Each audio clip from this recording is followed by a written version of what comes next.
Par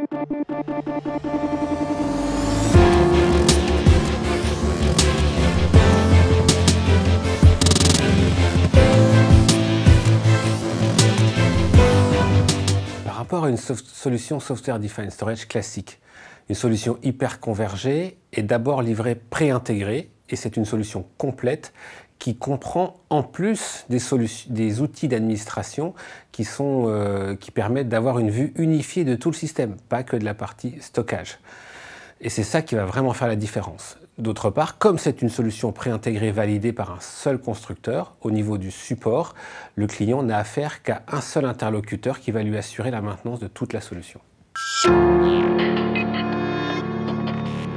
Au niveau des différences entre les deux systèmes, le HC250 et le HC380, il faut bien comprendre que les deux ont exactement la même architecture du point de vue logiciel. Ce qui va faire la différence entre les deux, c'est le format physique des plateformes matérielles sous-jacentes.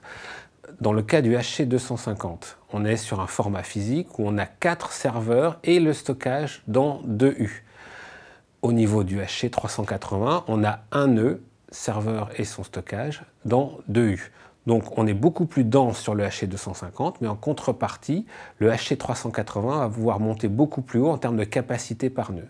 Et c'est donc avec le client que nous allons déterminer, en fonction de sa typologie de VM cible, quel va être le système qui va être préféré.